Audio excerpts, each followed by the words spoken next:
Entre lágrimas y alegando inocencia, el exdiputado Víctor Hugo Romero recibe prisión preventiva.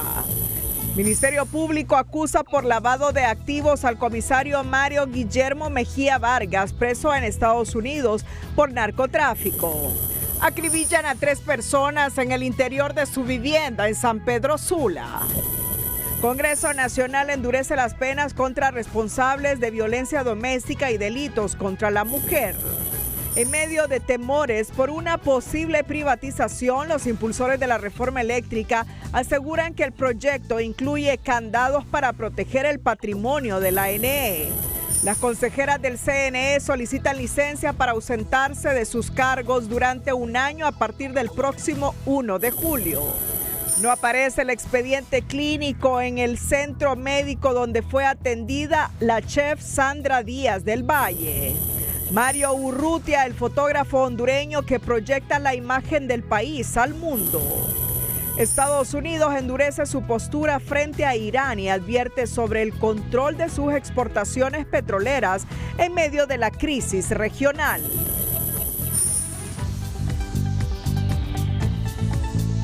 Este es su noticiero TN5 Estelar con Renato Álvarez y Cristina Rodríguez.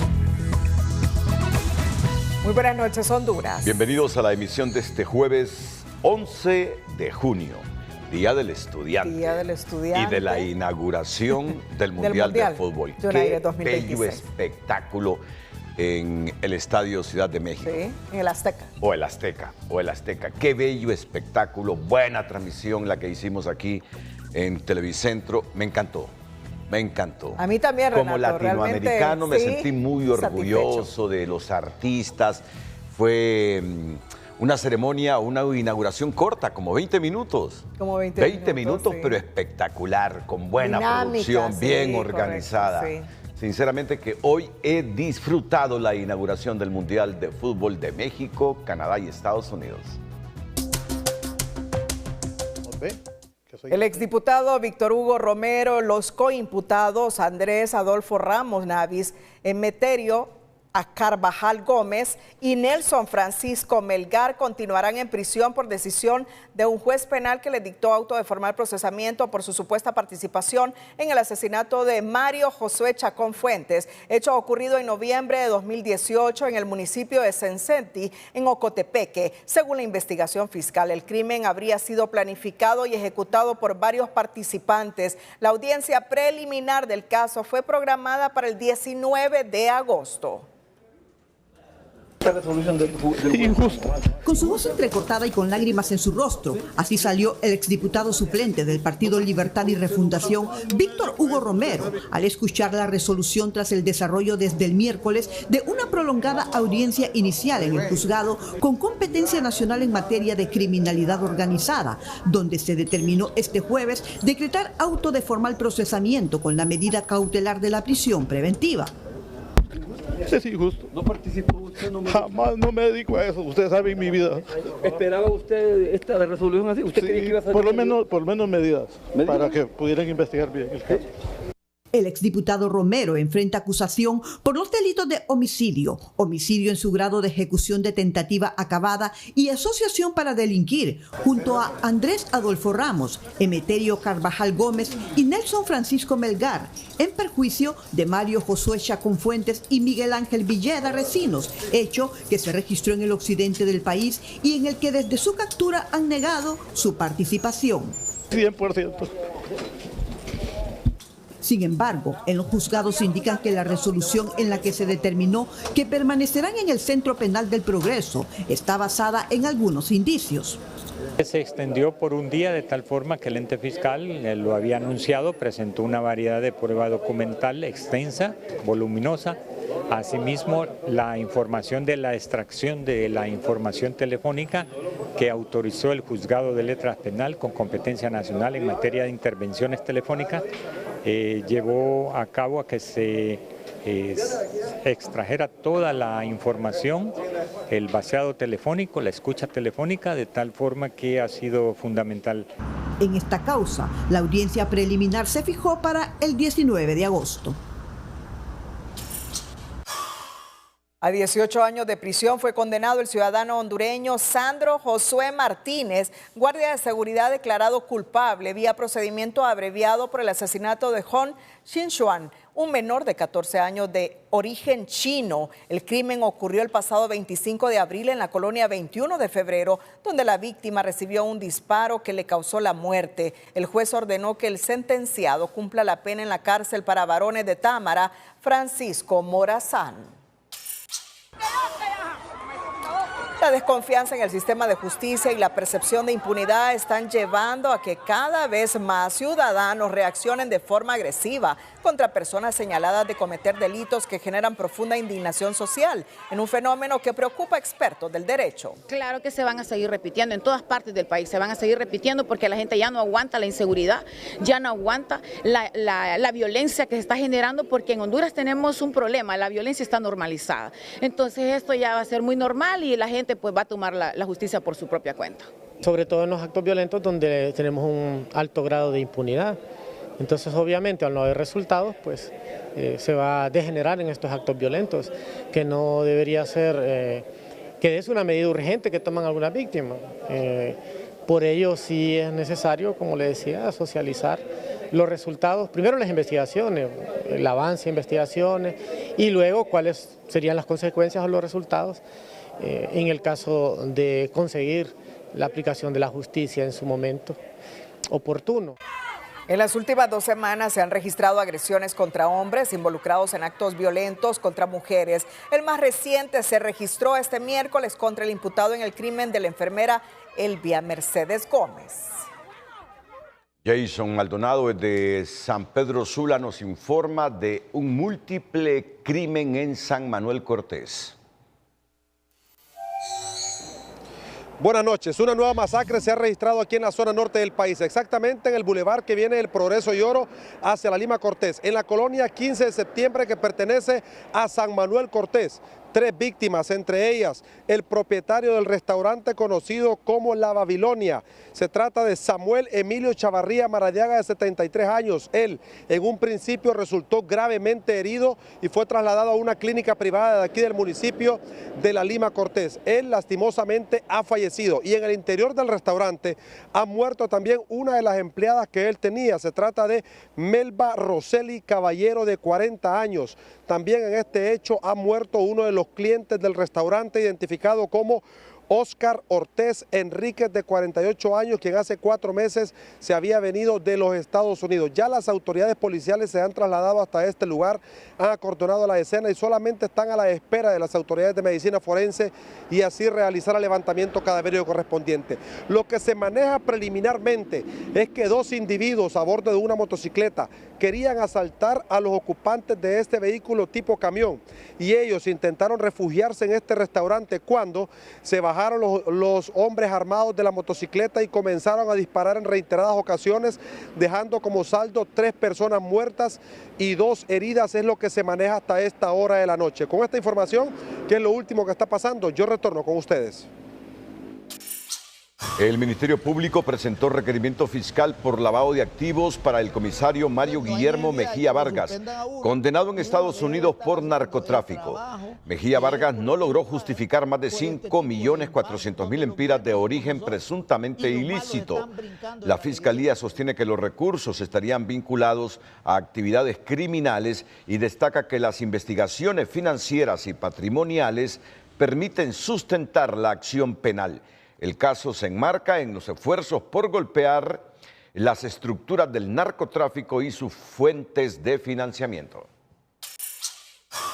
Tras varios días de búsqueda, la Fuerza Naval de Honduras rescató con vida a 3 pescadores reportados como desaparecidos el pasado 7 de junio en el sector de Cauquira, en Gracias a Dios. Los rescatados son Frank Achavarrala Méndez, Winston Padilla Bermúdez y Henry Yutri Castellón. Ellos fueron encontrados a 3 millas náuticas de Barra Caratasca a bordo de su embarcación, siendo trasladados a la base naval de Caratasca para recibir atención médica. La operación de búsqueda contó con apoyo internacional.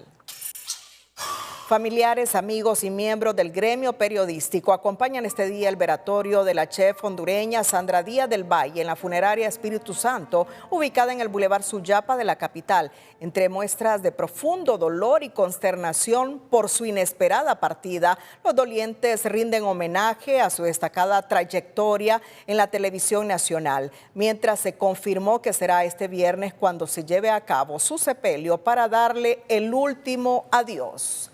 La muerte de la reconocida chef Sandra Díaz del Valle continúa generando interrogantes. Este jueves el Ministerio Público realizó nuevas diligencias investigativas y entre los hallazgos que llaman la atención figura la ausencia del expediente médico de la paciente, un documento considerado clave para esclarecer la circunstancia de su fallecimiento. La muerte de Sandra Díaz del Valle continúa generando interrogantes. La Fiscalía hondureña realizó este jueves la sustracción de documentos y evidencias de la clínica donde fue atendida la chef horas antes de morir. Según el Ministerio Público, la joven acudió a una clínica privada en busca de atención por un fuerte dolor de espalda que arrastraba desde hace algunos días. Sin embargo, su estado de salud se complicó minutos antes de recibir una inyección en la nuca. La Fiscalía, en conjunto con DPI, realice primeras diligencias de investigación, entre estas inspecciones in situ en la clínica que en las últimas horas atendió a Sandra Díaz, conocer los expedientes clínicos que respaldan esa atención o el procedimiento que se haya llevado a cabo y, por supuesto, toma de declaraciones, obtención de prueba documental. Se conoció que aunque las autoridades llegaron hasta las instalaciones de la Clínica y Estética Integral de Atenciones Médicas, donde la chef recibió atención hospitalaria, no pudieron encontrar el expediente médico de la paciente en ninguna de las dos sucursales del centro hospitalario. Se recabó la información. ¿El expediente no se pudo retirar? Todavía no. ¿En ninguna de las dos instalaciones está el expediente? Se va a recolectar primero la información. Pero de acuerdo con la declaración proporcionada a las autoridades por Juan Fernando Lobo, pareja sentimental de la fallecida, Sandra recibía atención médica y medicamentos cuando alrededor de la 1:58 de la tarde de este miércoles le aplicaron una inyección en la parte posterior del cuello, debido a un fuerte dolor que presentaba en su espalda. Posteriormente a esto, la chef declaró sentir una electricidad en todo su cuerpo y empezó a colapsar. Si se documenta exceso de las dosis terapéuticas en la sangre de ella, estamos ante una clara sobredosis de tramadol o un efecto adverso al mismo. Podría ser una miocarditis o una enfermedad que provocan muerte repentina o muerte súbita. Telenoticias conoció que en la clínica donde atendieron a la chef Sandra se le aplicó una dosis de tramadol, enantium y dexametasona y que posteriormente empezó a colapsar, por lo que tras recibir reanimación cardiopulmonar sin resultados positivos, fue movilizada sin vida hasta el Hospital Escuela. El dolor que deja la pérdida de Sandra Díaz del Valle entre sus familiares y amigos es inmenso. Resaltar el legado que deja como persona, como ser humano, lo hablo con experiencia personal. Incluso mi hermana se volvió chef a raíz de ello. Se volvió un ejemplo y así otras personas más dejan un legado importante. Las autoridades confirmaron que tanto la causa como la manera de morir continúan bajo investigación. A esto se suma la ausencia del expediente médico de la paciente, una pieza clave para reconstruir los hechos y determinar qué ocurrió en las últimas horas de vida de la chef Sandra Díaz del Valle. Para el exdirector de Medicina Forense, Denis Castro Bobadilla, el caso de Sandra Díaz del Valle debe ser investigado a profundidad. El especialista considera relevante el testimonio de los familiares, quienes aseguran que la chef sintió una fuerte sensación de electricidad en su cuerpo después de recibir una inyección en la nuca o en la parte posterior del cuello para tratar un dolor de espalda. Una inyección dentro del nervio va a producir la irritación nerviosa y va a depender de la sustancia que se haya colocado. Si se colocó lidocaína, la lidocaína, y esta no aspiró y se fue al torrente sanguíneo, obviamente va a producir una bradicardia, que es una disminución de la frecuencia cardíaca, ¿verdad? Vista que es que el cuello almacena una gran cantidad de vasos sanguíneos, una gran cantidad de nervios. Ahora, si uno de los efectos que produce también la irritación, si fuera el nervio vago, es la caída de la presión arterial y, por qué no decirlo, un síncope, es decir, un desmayo seguido de un paro cardiorrespiratorio. Atentos porque después de la pausa el Congreso Nacional aprobó una de las reformas más estrictas de los últimos años en materia de violencia doméstica. Y todos debemos estar atentos a esta noticia que viene después de la pausa. Nuestro personaje 5 estrellas de esta noche es Mario Armando Urrutia, un fotoperiodista hondureño que ha hecho de su cámara una herramienta para mostrar la riqueza natural, cultural y humana de Honduras. Su trabajo ha trascendido la fotografía para convertirse en una expresión de identidad, orgullo y amor por el país. Personaje 5 estrellas es presentado por Crow, servicios profesionales de consultoría y auditoría.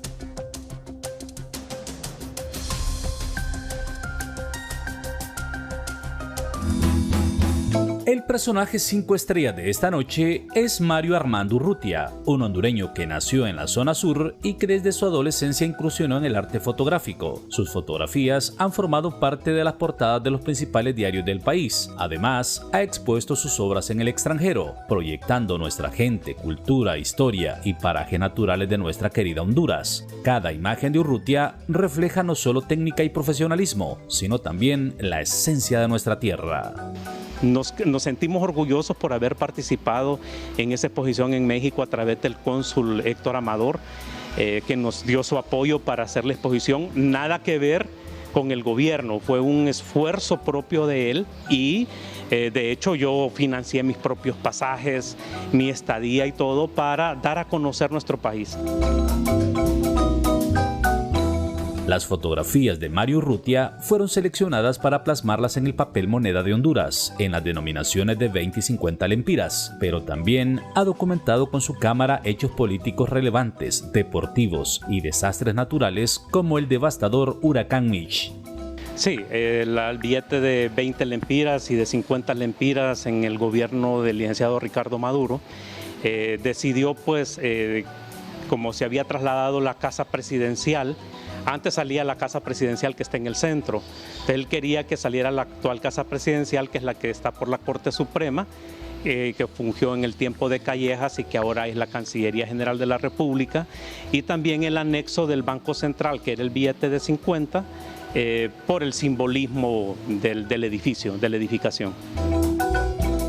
Nuestro personaje 5 estrellas con su lente ha documentado historias, paisajes y expresiones que hoy forman parte de la memoria visual de muchos hondureños. Su trabajo ha servido además como una ventana para que el mundo conozca la diversidad y belleza de esta nación centroamericana.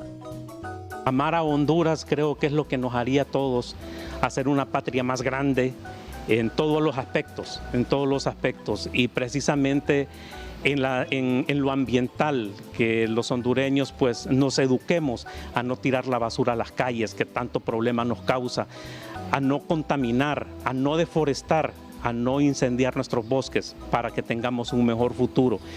Por su humildad y carisma y pasión por destacar lo positivo que tiene Honduras, es que Mario Urrutia merece ser nuestro personaje 5 estrellas. Edin Portillo, TN5. El Congreso Nacional aprobó una de las reformas más estrictas de los últimos años en materia de violencia doméstica. La nueva normativa endurece las restricciones para los agresores condenados, prohíbe de forma permanente la aportación de armas y limita el acceso a licencias de conducir, cargos públicos y determinados servicios financieros. Además, incorpora dispositivos electrónicos de monitoreo y crea un registro nacional de agresores para fortalecer la protección de las víctimas. Las reformas a la ley contra la violencia doméstica aprobadas por el Congreso Nacional endurecen las sanciones contra los agresores sentenciados, incluyendo restricciones para acceder a créditos dentro del sistema financiero, entre otras medidas orientadas a proteger a las víctimas. A crédito va el tema de empleo, va el tema de tarjetas de crédito, de licencias de conducir, el hecho de armas. Toda persona condenada por violencia doméstica no podrá portar armas de por vida, obtener o renovar licencias de conducir, ni desempeñar cargos públicos. Asimismo, se contempla la utilización de dispositivos electrónicos de monitoreo para vigilar sus movimientos y evitar que se acerquen a las víctimas. Sino que realmente poner un escudo de protección y cumplir saldando esta deuda que existe por más de de décadas aquí en Honduras con las familias hondureñas y la mujer. La normativa también establece la creación de un registro nacional de agresores, una base de datos que estará a disposición de las autoridades competentes para facilitar el control y seguimiento de los casos. Pretende hacer un poco de conciencia, que las personas tengan más respeto hacia las otras y poner también sanciones severas, ¿verdad? Para que el hombre ya pare con esa violencia. Yo creo que hay que llevar eso al diálogo, hay que incentivar al diálogo y al respeto sobre todo. Organizaciones feministas saludaron la aprobación de la reforma, sin embargo, consideran indispensable capacitar al personal encargado de aplicarlas y fortalecer los mecanismos de seguimiento. Esto debiera sumársele una campaña de prevención en contra de la violencia hacia las mujeres y por supuesto esto pasa por recursos económicos para las diferentes instancias. Las organizaciones de mujeres y feministas han venido luchando por una diversidad de leyes y han presentado una serie de propuestas.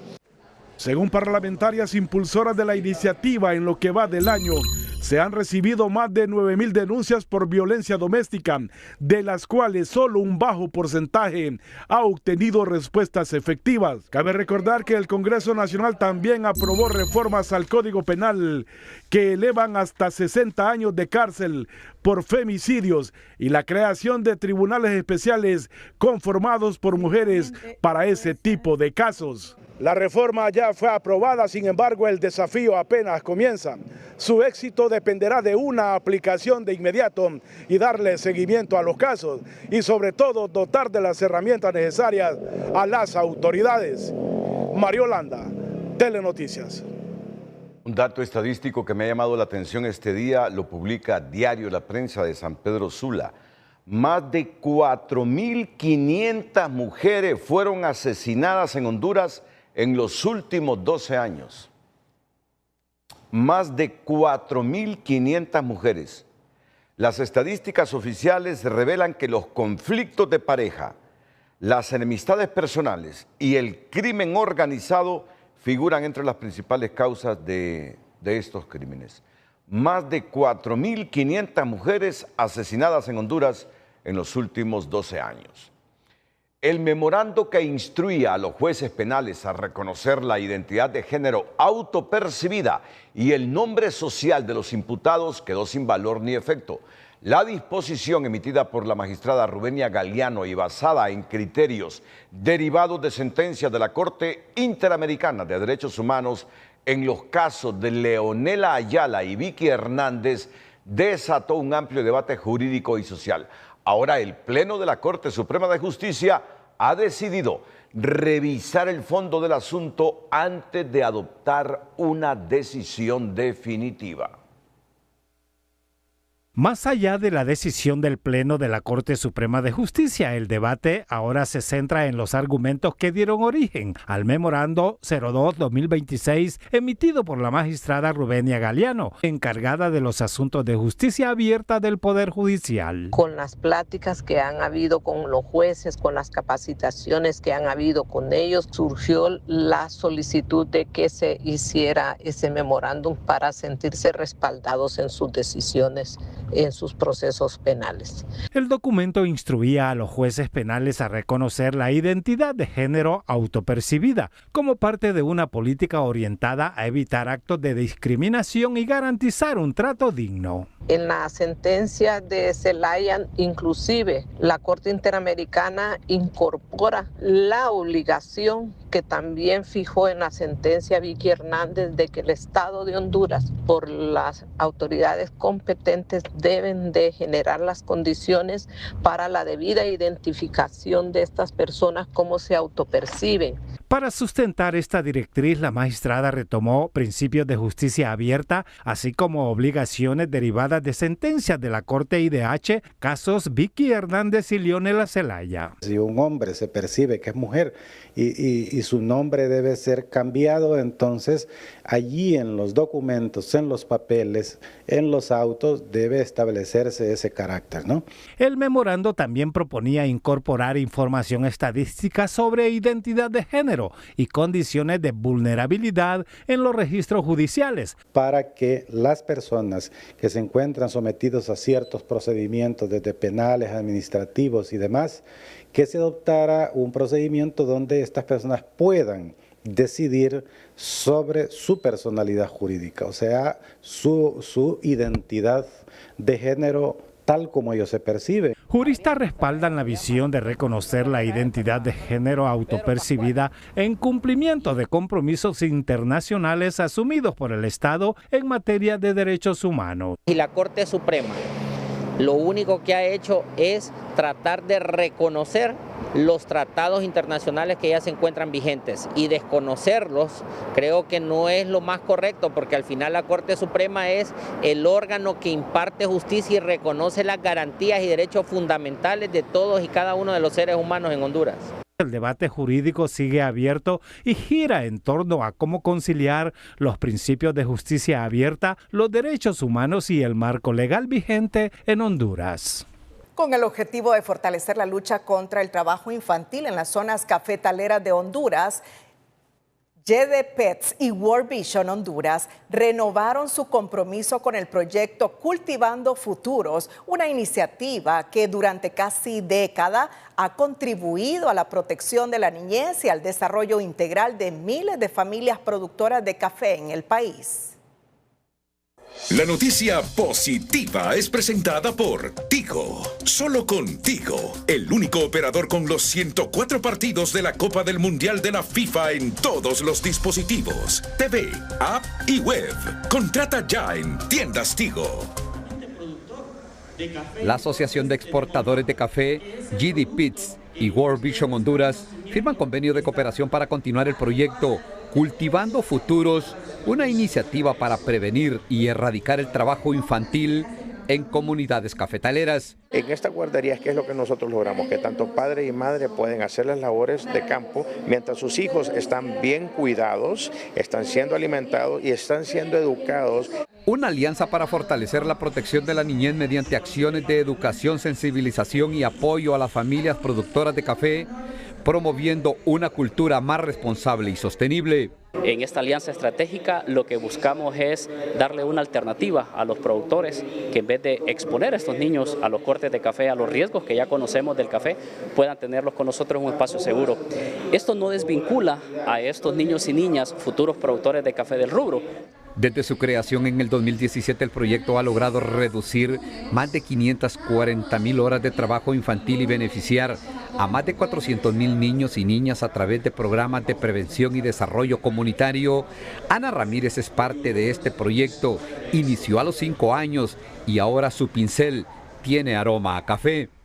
Pues a mí me gustaba dibujar, pero como en ese tiempo era de escasos recursos, se puede decir, y no podía tener esa oportunidad, entonces ahí pude aprender a las técnicas y todo, porque yo esta técnica de pintar con café no la sabía, solo sabía de la normal de témperas, entonces fue muy bonito. Pues bien bonito porque la verdad a mí sí me gustaba la pintura, pero como que en casa eso como que no te da muchas ganas de hacerlo, y ya un centro de cuidado al ver los demás niños ya te motiva, y al ver que en el centro de cuidado tenés las canvas, todos los materiales para dibujar, ya te inspira un poco más a seguirlo haciendo. La tercera etapa del proyecto se ejecutará entre el 2025 y el 2030 con una inversión de $3.6 millones, ampliando su cobertura a 8 departamentos de Honduras y con la meta de reducir en un 60% el trabajo infantil en las zonas intervenidas. La protección de los bienes de la ANE se ha convertido en uno de los temas centrales durante la socialización de la nueva ley del sector eléctrico, mientras diversos sectores exigen garantías claras contra cualquier intento de privatización. Los impulsores de la iniciativa aseguran que el texto final blindará de forma definitiva el patrimonio de la Empresa Nacional de Energía Eléctrica. En momentos que se socializa en el Congreso Nacional el proyecto de ley del sector eléctrico, muchos sectores resienten que el documento carece de una redacción clara que blinde los bienes de la estatal eléctrica de la privatización. El decreto básicamente no lo llama privatización, pero los elementos quedan ahí sueltos, principalmente con el tema de los activos de la ENE. Y esa es la petición, que el actual gobierno agregue un nuevo articulado donde se lea sin ninguna duda que los bienes del Estado ni se venden ni se alquilan, mucho menos se embargan. Pero que hay ambigüedades en la ley. Entonces deben de aparecer artículos que salvaguarden el bien público para no exponer los bienes que son del Estado, del pueblo hondureño, a ser embargados o a venta de acciones o a otras condiciones precarias. Frente a este reclamo, los promotores de la transformación del parque eléctrico adelantan que ya trabajan en una nueva redacción para que nadie desde afuera toque o pretenda tocar los bienes del Estado. Tal vez incluir lenguaje explícito que tenga que ver con una prohibición de vender activos del Estado. Eso ya estaba incluido, de manera en la que la transformación de la empresa, al dividirse en tres, se mencionaba que era propiedad estatal. Pero también existe el temor de que una empresa subsidiaria independiente salga al mercado a buscar dinero fresco y entregue como garantía uno de los bienes estatales que están bajo su administración. Para espantar el fantasma de la privatización y salirle al paso a la oposición política, aquí en el Congreso Nacional los promotores de esta reforma dicen que ya trabajan en nuevos artículos para que los bienes de la ENE ni se vendan ni se embarguen, mucho menos que sirvan de garantía de las empresas subsidiarias. Pero en el documento final, la ley o el dictamen dejarán como escrito en piedra que todos los bienes de la ENE ni hoy ni nunca estarán en una vitrina a la venta de quien pague más. De ninguna manera, únicamente servirán de garantía para la misma ENE, para el Estado, pero la subsidiaria no tiene nada que ver con lo que ya es del Estado, sigue siendo 100% del Estado. Ni vender ni embargar. Ninguna de esas cosas, no es permitido y el decreto lo va a decir. La redacción final del proyecto de ley del sector eléctrico estará lista una vez que la Comisión Especial de Energía del Congreso Nacional tenga todos los insumos y aportes de sectores que aprueban los cambios, pero también el blindaje de los bienes de la ENE. Ulises Aguirre, Telenoticias. La reforma eléctrica ya está en el centro del debate nacional. Un análisis del Centro de Pensamiento Sendas reconoce avances importantes en la propuesta, pero advierte que el mayor reto no será aprobar la ley, sino cumplirla. Los expertos sostienen que el futuro de la ANE dependerá menos de las nuevas estructuras y más de la capacidad del Estado para ejecutar los cambios. Un análisis del Centro de Pensamiento Sendas, elaborado en conjunto con la Escuela de Gobierno y Transformación Pública del Tecnológico de Monterrey y especialistas del sector eléctrico latinoamericano, plantea que la reforma energética remitida al Congreso Nacional representa el intento más ambicioso de reordenamiento del sector en más de una década. Sin embargo, advierte que su éxito dependerá no solo de la aprobación de la ley, sino de la capacidad del Estado para ejecutarla y sostenerla en el tiempo. El diagnóstico del que parte el estudio es contundente. La Empresa Nacional de Energía Eléctrica acumula una deuda superior a los $4.500 millones, equivalente aproximadamente al 11% del Producto Interno Bruto del país. A esto se suman pérdidas de energía que rondan el 38%, una cifra que coloca a Honduras entre los sistemas eléctricos más ineficientes de la región. Para los analistas, la reforma contiene elementos positivos que han sido reclamados durante años por organismos financieros, empresarios y expertos del sector. Entre ellos destacan el fortalecimiento de la Comisión Reguladora de Energía Eléctrica, la creación de un operador independiente del sistema y del mercado y la división de la ENE en empresas separadas de generación, transmisión y distribución. Según Sendas, estas medidas permitirían corregir uno de los principales conflictos de interés del modelo actual, en el que una misma institución participa en diferentes etapas del negocio eléctrico y al mismo tiempo influye en decisiones claves sobre la operación del sistema.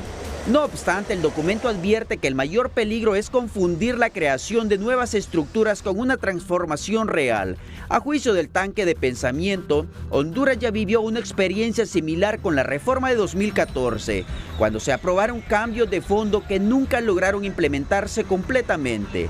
Por ello, insisten en que el problema histórico de la ENE no ha sido la falta de leyes, sino la falta de ejecución. El análisis también identifica vacíos importantes, entre ellos la ausencia de una estrategia definida para enfrentar la deuda acumulada, la falta de metas concretas para reducir las pérdidas y la inexistencia de una hoja de ruta pública que establezca responsables, plazos e indicadores de cumplimiento. Uno de los señalamientos más fuertes del informe se refiere al hurto de energía. Los especialistas sostienen que ninguna reforma financiera será sostenible si el Estado no logra frenar el robo de electricidad y fortalecer la cultura de pago. Según el documento, resulta cada vez más difícil exigir el cumplimiento a los usuarios que pagan puntualmente cuando perciben que miles de consumidores utilizan el servicio sin enfrentar consecuencias. Otro desafío fundamental será garantizar que las nuevas instituciones operen con independencia técnica y no bajo presiones políticas.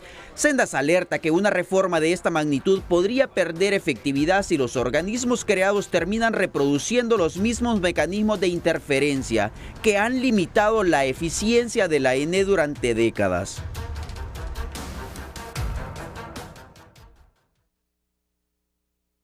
Complemento. El estudio de Sendas recuerda que el sistema eléctrico requerirá además inversiones millonarias en los próximos años para modernizar redes, fortalecer la transmisión y ampliar la capacidad de distribución. Sin embargo, advierte que ningún inversionista estará dispuesto a arriesgar capital si no existe una empresa distribuidora financieramente sana y capaz de cumplir sus obligaciones. En conclusión, Sendas considera que la reforma apunta en la dirección correcta y atiende problemas estructurales que durante años han sido evadidos. Sin embargo, subraya que el verdadero examen no será legislativo, sino operativo.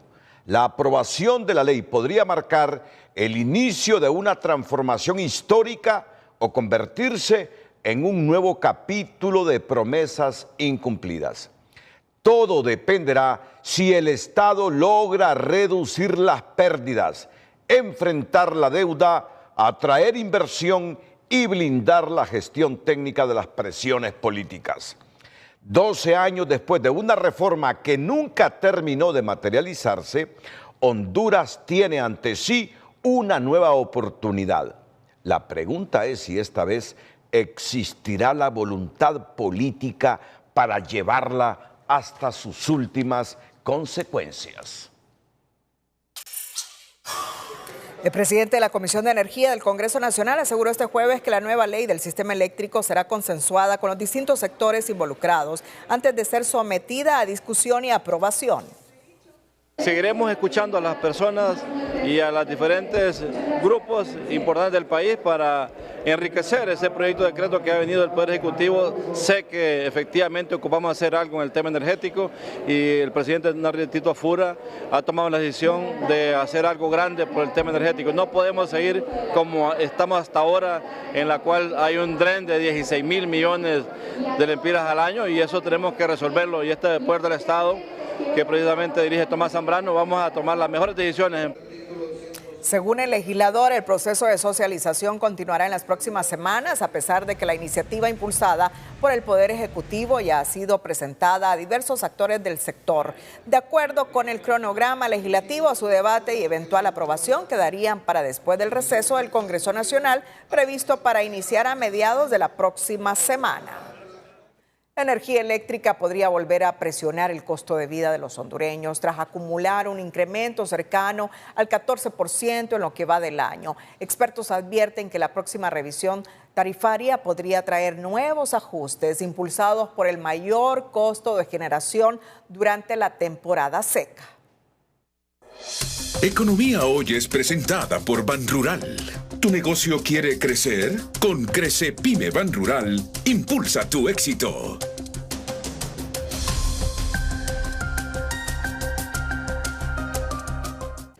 Los hondureños podrían enfrentar un nuevo incremento a la tarifa eléctrica debido al alza en el búnker por el mayor uso de la generación térmica debido a la sequía, según las autoridades. 30 de junio lo vamos a avisar. Todos estamos claros de que han habido factores internacionales aquí que afectan los precios de los combustibles, los precios de las tarifas, pero que no somos ajenos a las dificultades que esto causa y que existen medidas que se pueden adoptar para mitigar el golpe. Tras acumular un aumento de 14% en lo que va del año, expertos advierten que la próxima revisión tarifaria, prevista para finales de este mes, podría reflejar alzas similares o mayores. Por esa inestabilidad en los precios de los combustibles, por la misma sequía que ha obligado a que algunas empresas, algunas plantas generadoras no lo estén haciendo y se recurre a la térmica, todo eso está impulsando los precios hacia el alza. Casi seguro que vamos a tener un incremento superior al que tuvimos en el trimestre anterior, arriba del 10%. Algunas proyecciones incluso apuntan hacia un incremento de hasta 20%, equivalente a cerca de un lempira adicional por cada kilovatio consumido. No obstante, las autoridades podrían aplicar subsidios o diferir el ajuste para reducir el impacto. Máxime que hubo una incorporación de casi 360 megas en diésel. Esto va a significar un aumento en la tarifa de un 20% aproximadamente, pero queda la opción por parte de la Secretaría de Energía, en los despachos del ingeniero Eduardo Oviedo, que se pueda gestionar que este incremento tarifario se pueda hacer de manera parcial. La decisión final aún está pendiente, pero de confirmarse un nuevo ajuste, el impacto se sentirá tanto en los hogares como en las empresas que deberán asumir mayores costos por el servicio eléctrico.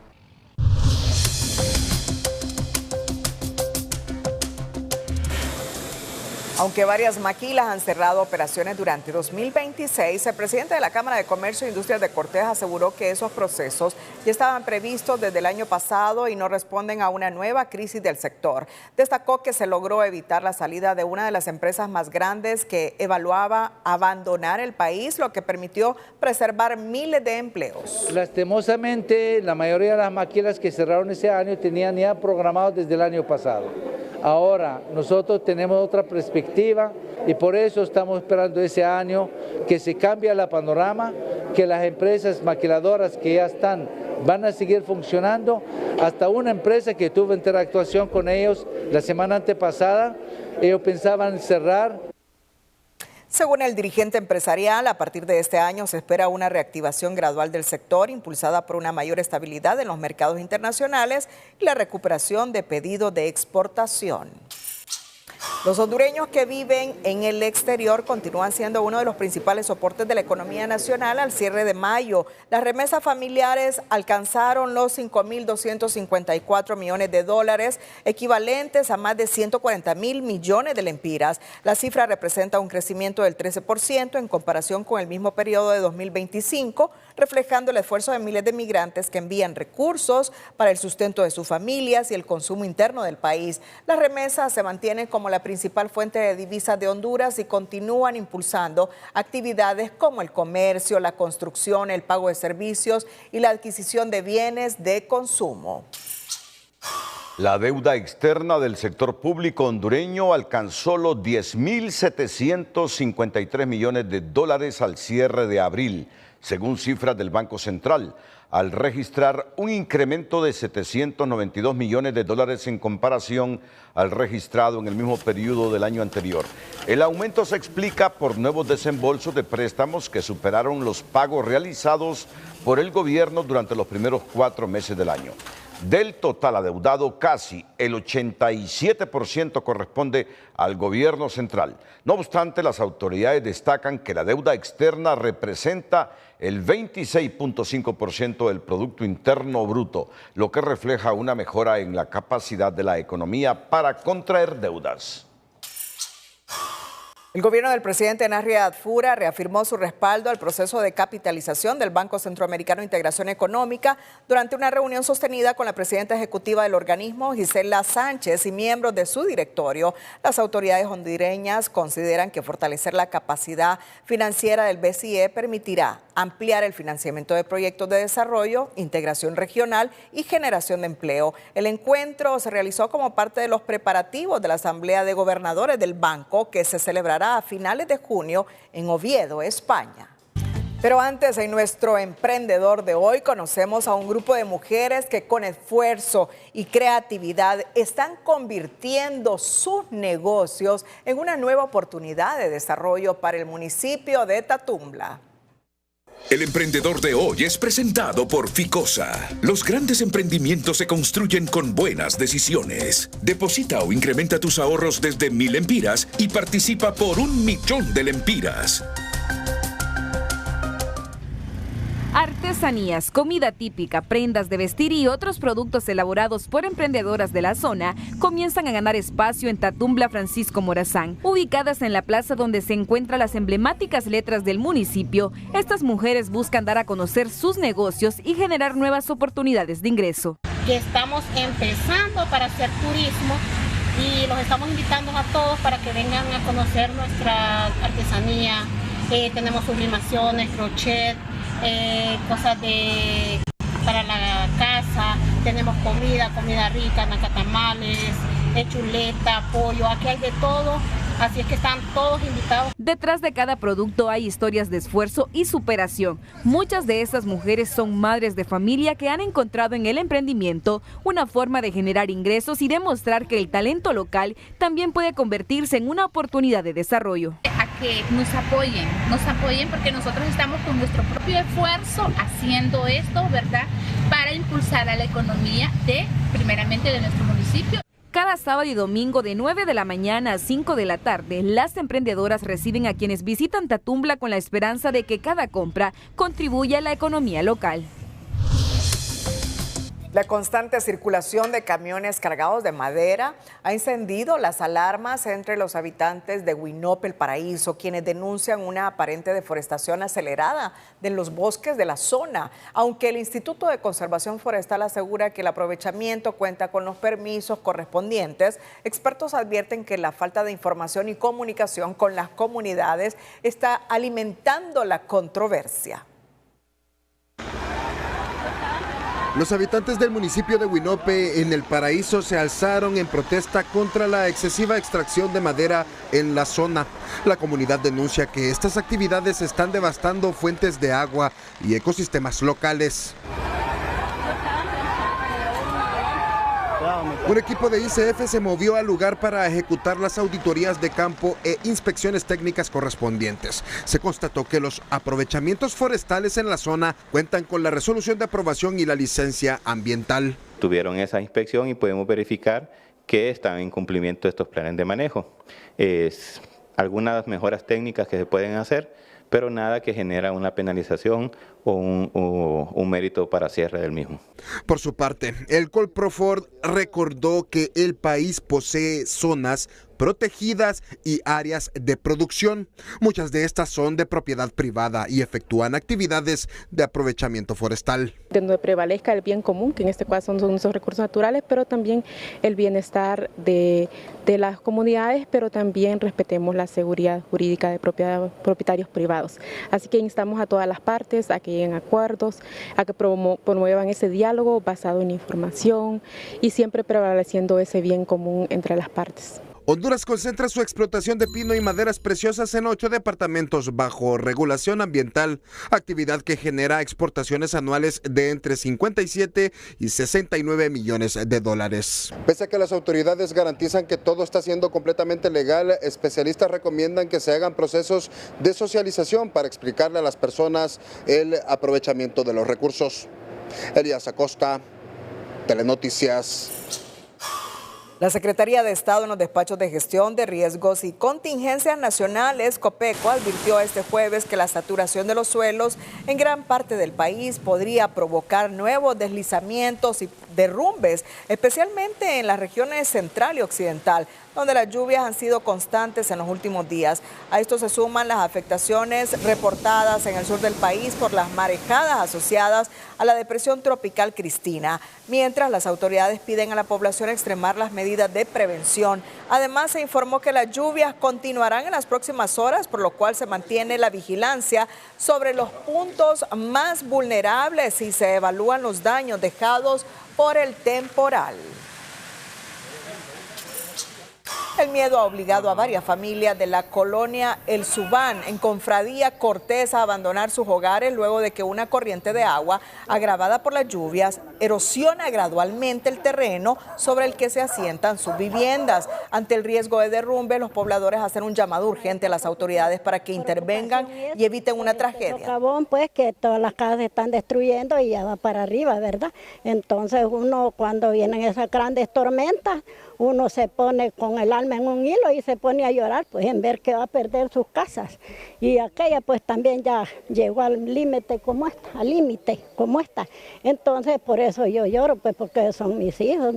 Porque mire, estas personas que viven aquí, mire qué problema tienen ahí, ¿me entiende? Aunque yo vivo un poquito más para allá, ¿verdad? Pero ahí también hay un gran canal que el agua lo ha hecho y hay un vecino ahí que solo hay como 2 metros del zanjo hacia la casa de él, que ya se va a ir. Los pronósticos indican que las lluvias continuarán en los próximos días, lo que podría agravar aún más la situación. Mientras tanto, las familias afectadas viven entre la incertidumbre y la esperanza de que llegue una solución antes de que ocurra una desgracia.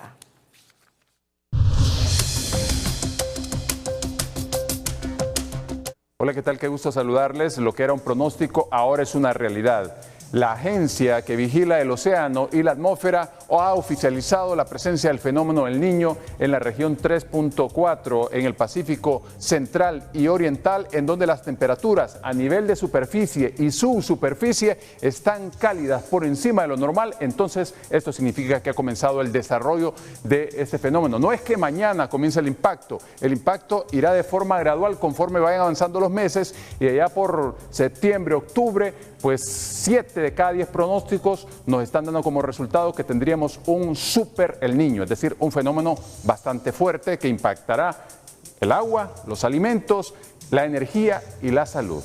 4 niveles básicos en nuestra vida diaria. El monóxido de carbono se ha presentado bastante elevado en las últimas horas sobre el área central del país, más de 400 microgramos por metro cúbico, y más elevado aún en el Valle de Sula, hasta 651 microgramos por metro cúbico, así que la calidad del aire no está muy buena. Mientras, pues observamos cómo la tormenta Cristina se disolvió, dejó un remanente de humedad, y tenemos también una línea conocida como onda tropical que está cruzando sobre Guatemala y la península de Yucatán. Entonces la actividad se mueve hacia ese sector, mientras sobre el territorio hondureño todavía queda un remanente para esta jornada de viernes, que dejará algunos chubascos dispersos en el área central y occidental principalmente, con 2.8 metros la altura máxima del oleaje en el litoral caribe, y esperando también 2 metros a la salida del Golfo de Fonseca o dentro en el Golfo de Fonseca. Mientras el mapa ya comienza a cambiar, las temperaturas ya no muy bajas comienzan a subir para esta jornada de viernes, y esperamos 30 aquí en el centro, 33 en la zona sur, 30 y 31 y 32 en la parte oriental, entre 31 y 35 en el norte y 33 las máximas en el occidente, con índice ultravioleta que llega a 13 ya para esta jornada de viernes. Tomen en cuenta este pronóstico, cuídese mucho, siempre queremos como televidente y no como noticia. Que la pasen bien.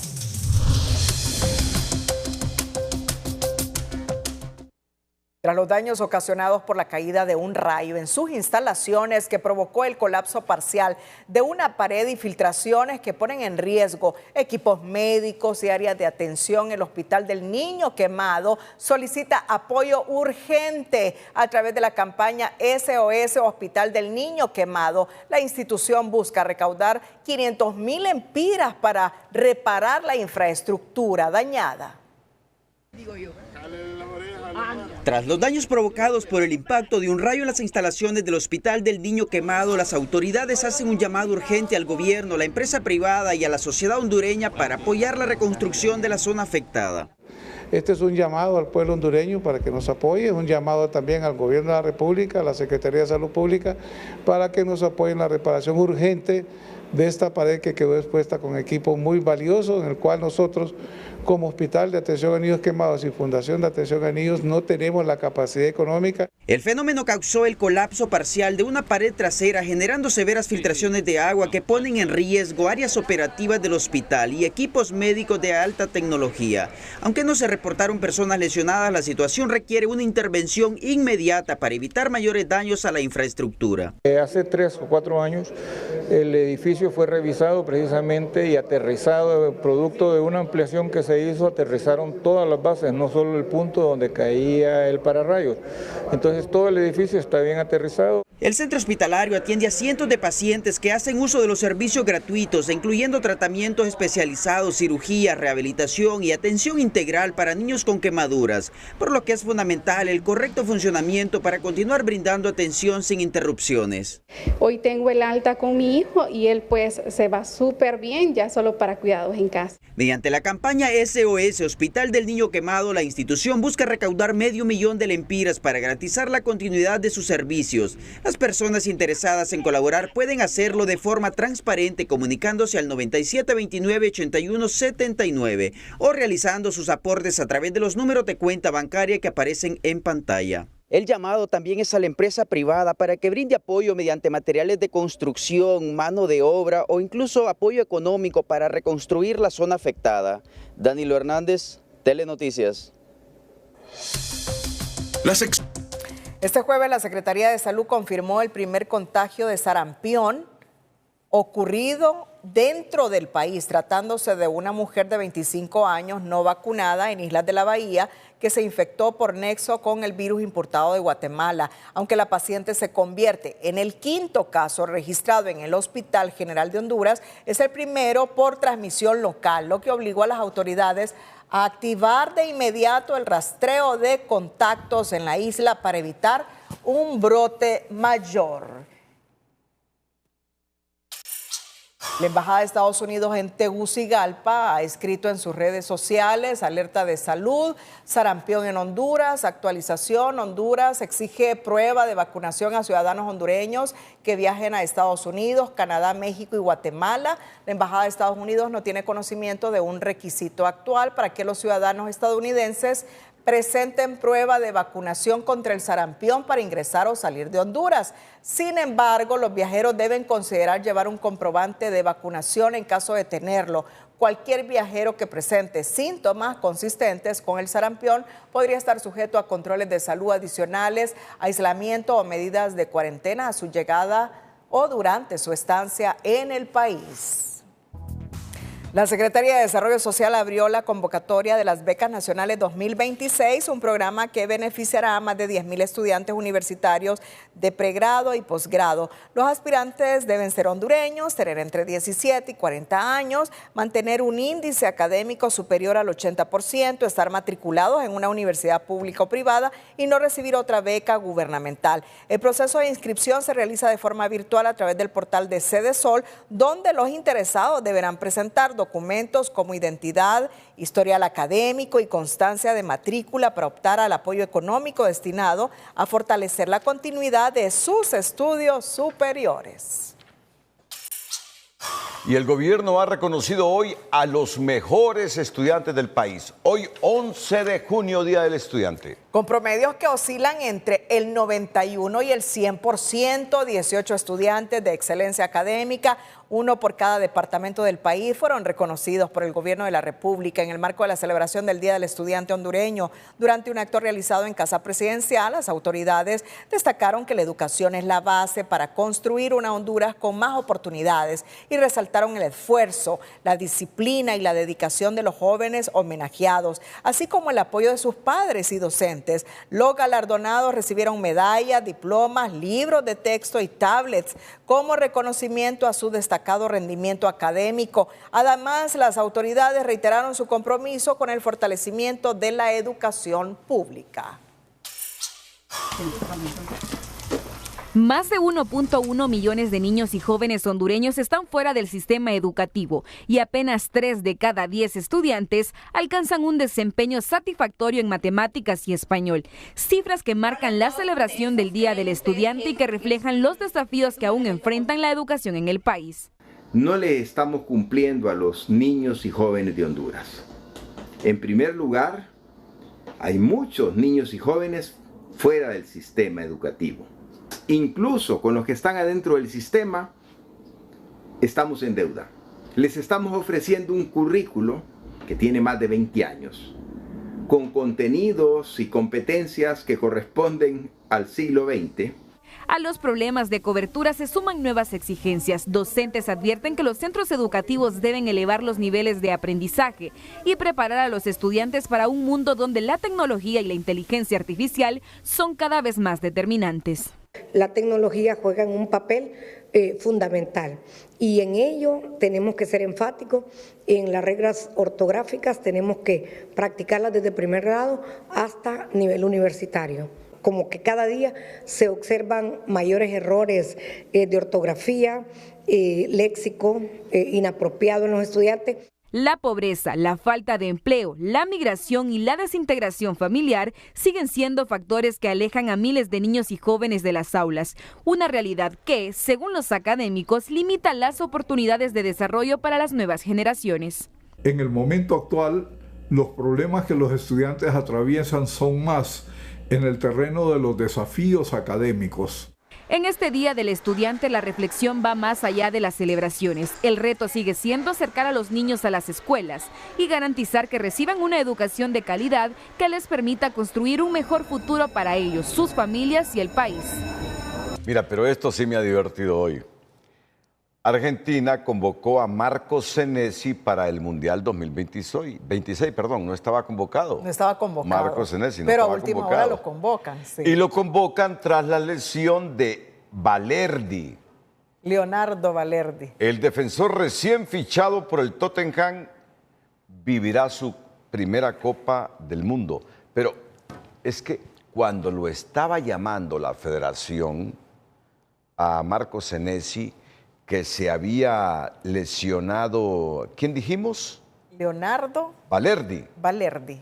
La esposa de Marco Senesi estaba grabando. Claro. Ella sí. dijo, están convocando a mi pareja. Y esa mujer emocionada. Emocionadísima. ¿Te imaginas? Sí. Dice, buenos hoteles, famosa, un viaje de, si Argentina llega a la final, de mes y medio. Sí. Mira el momento ese en que la esposa de este jugador que fue convocado a última hora por la lesión de un colega suyo, recibía la llamada para decirle, estás convocado. No, o sea, obviamente tenía esa... We just came back from Miami, from being in Miami on holiday. We came back to Ibiza just to like enjoy a bit and relax, but this whole time like neither of us have switched off. Like we're both aware of the situation of centre back getting injured, so we're both like the whole time just not being able to like fully just enjoy. You know what I mean? And now Marcos is just been called up. He's been called up to the World Cup. Are you joking? This is literally what he, like both of us have just been praying for. Like every day, he's just been thinking about this. This is crazy. Bueno, ahora es. Chao, chao.